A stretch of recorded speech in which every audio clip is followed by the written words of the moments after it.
अब मेरे को एक सवाल का जवाब दीजिए, ये बच्चे जब कल को बड़े होंगे, ठीक है, और ये कुछ अच्छा पढ़ना चाहते हैं, ये MBBS करना चाहती है या MBA करना चाहती है या किसी अच्छे कॉलेज से कुछ पोस्ट ग्रेजुएशन करना चाहती है, तो क्या खर्चा होगा इन दोनों की पढ़ाई का?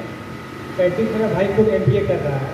अगर MBA में बात करें तो लगभग आपका जो सारा फीस आ रही है 18 लाख आ रही है हर। मैं आपसे 20 साल और ये कम से कम 15-16 साल बात करेंगे MBA। जिस हिसाब से महंगाई बढ़ रही है, हाँ, और बहुत ज़्यादा लगभग कितना अंदाजा? 8% का इन्फ्लेशन है हमारे देश का, यानी हर 8 साल में खर्चा डबल हो जाता है। अगर 15 लाख का MBA है तो 8 साल बाद 30 लाख का हो जाएगा, और अगले 8 साल बाद 60 लाख का हो जाएगा, और अगले 8 साल बाद 1 करोड़ 20 लाख का हो जाएगा। तो ये 2 बच्चों की अच्छी शिक्षा पे कितना बजट लगेगा आने वाले समय में? क्या कितना आप पूछ रहे हैं? दोनों बच्चों का शिक्षा के ऊपर टोटल कितना खर्चा होगा? हाँ, अगर पढ़ाई ट्यूशन दी जाए बच्चों को तो फिर आपका की हर चीज़ जो हो गई है, मान लीजिए मतलब 1.5 करोड़ का आपका पहुँच जाएगा। कोई है जिसका गणित तेज हो? लिख लो साहब। 1.5 करोड़ बोला इन्होंने दोनों बच्चों की शिक्षा के ऊपर, हमने मान लिया है, ठीक है, डन। अब जब इनको 1.5 करोड़ रुपए लगा के शिक्षित करोगे, इनकी शादी में कितना लगाओगे? शादी तो उसमें बात की तो और महंगा हो जाएगा। कितना अंदाजा?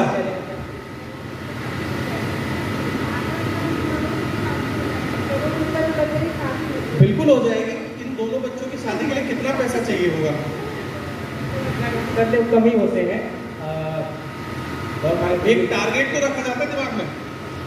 टारगेट तो टारगेट का अगर तो सोचा नहीं है, लेकिन ये मान के चलिए लगभग पर सोचा जाए तो आपके उस टाइम तक 2 करोड़ का पर 2 करोड़ 2 करोड़ रुपए शादी के लिए लिख लो जी, ठीक है, 1.5 शिक्षा और 2 शादी के लिए।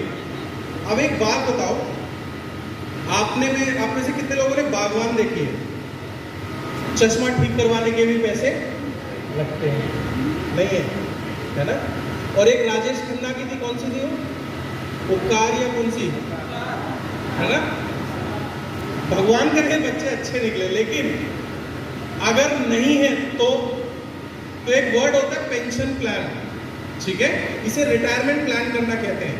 आज की डेट में अगर हम अपने देश की बात करें तो अब तो सरकारी नौकरी करने वालों को भी पेंशन नहीं मिलती है, इसकी व्यवस्था हमें खुद करनी होती है।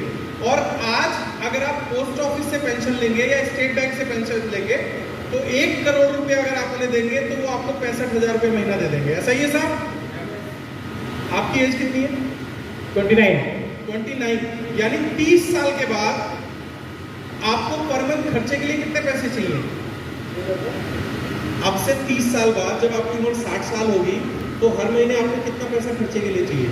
हमारे साइड 1 लाख रुपये चाहिए। अगर 1 लाख रुपया, तो 2 करोड़ रुपए लिख लीजिए साहब पेंशन के लिए, ठीक है। 1.5 करोड़ पढ़ाई, 2 करोड़ शादी, 2 करोड़ पेंशन। भाभी जी, आपकी रिश्तेदारी में या आपकी जान पहचान में सबसे शानदार घर किसका है? हम ही लोग का है, हम ही लोग का घर नहीं, जिस घर में आप रहते हैं वो वेल एंड गुड, लेकिन एक ड्रीम सपना भी होता है ना घर का। कैसा घर है वो कितने का आएगा लगभग, जो आपका ड्रीम होम है? सर अगर देखा जाए तो जो मेरा ड्रीम है, अगर हम 50 करोड़ रखें तब जो हम चाहते हम कैसे चाहते हैं वो आएगा 50 करोड़। ये डबल यूनिवर्सल क्राउन डायरेक्टर जरूर बनेंगे, एक बार जोरदार तालियां। थोड़ा मंदा लगा दो क्योंकि लोगों को हजम नहीं होगा। सर। कितने का होगा लगभग एक आइडियल ड्रीम होम? अगर देखा जाए तो 10 करोड़ एवरेज लेके 10 करोड़ लिख लो साहब, ठीक है। अब एक चीज बताओ, इन्होंने घर लिया तो गाड़ी तो आपके लोग, कौन सी? BMW चाहिए इन्हें, तो लगभग 1 करोड़ रुपए उसके भी लिख लो, ठीक है। अच्छा, आपका कभी मन करता है लग्जरी का शौक है, मतलब विदेश घूमने जाइए, तो पूरी जिंदगी में कितना पैसा चाहिए उस सब के लिए? कितना आ जाए एक अमाउंट बताओ। अगर मंथली देखा जाए तो 50 लाख की चाहिए। पूरी जिंदगी में कितना खर्चा कर दोगे लग्जरी के ऊपर? सर जितने आ जाए उतने खर्च कर फिर देंगे। भी एक नंबर हमें चाहिए लोगों को समझाने के लिए। 5 करोड़ 5 करोड़ रुपए इन्हें लग्जरी के लिए चाहिए। और लास्ट में हम जो हर महीने खर्चा करते हैं, कोई 50,000 रुपए खर्चा करता है, कोई 60,000 खर्चा करता है, कोई लाख रुपए करता है, तो अभी अगले 30 साल भी तो चाहिए आपको खर्चा करने के लिए। महीने का खर्चा कितना है? महीने का हाँ, तो अपने पे डिपेंड करता है। एक आपके हिसाब से अगर खर्चे की बात जो कर रहे हैं तो घर का और सारे खर्चे आज, ये तो मैंने फ्यूचर की प्लानिंग करी है, आज भी तो पैसे खर्च हो रहे हैं। बिल्कुल सर। अगले 30 साल हर महीने कुछ पैसे चाहिए ना, कितने चाहिए? अगर हर महीने की अगर बात की जाए तो नॉर्मली कम से कम 30 से 35,000 चाहिए आपको। 30 से 35? ठीक है, इसे इन्फ्लेशन अगर ऐड कर ले तो 50,000 रुपए पकड़ ले, आगे बढ़ जाएंगे। ठीक। तो एक साल में 6 लाख और 30 साल में कितने हो गए साहब? 1 करोड़ 1 करोड़ 80 लाख, वो भी लिख लो। टोटल कितने हो गए? 22 करोड़ 30 लाख। अच्छा, मैंने अभी कोई सपनों की बात नहीं करी है, इसमें कोई सपने नहीं है, ये एक बेहतर जिंदगी है, बस सिर्फ एक बेहतर जिंदगी। तो 22 करोड़ यहाँ इस हॉल में जितने लोग बैठे हैं, जो भी नौकरी वो कर रहे हैं, क्या उससे 22 करोड़ रुपए आ जाएंगे? नहीं, 4 बार जन्म लेंगे तो भी नहीं आएंगे।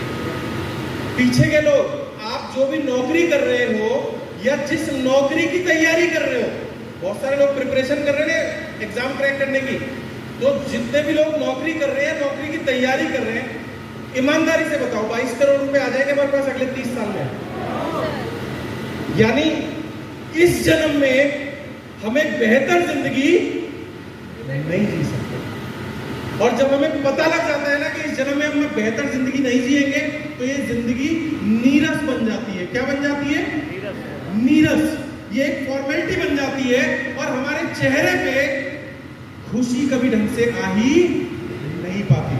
इसलिए कहा जाता है कि एक आम आदमी जो है वो कभी जिंदगी में ना तो बड़ा सोच पाता है और ना बड़ा सोचने की तैयारी कर पाता है, और एक एवरेज आदमी अपनी पूरी जिंदगी एक एवरेज लाइफ निकाल देता है। Thank you so much. एक और जोरदार तालियां सर के लिए अपनी शेयरिंग करने के लिए। Thank you sir.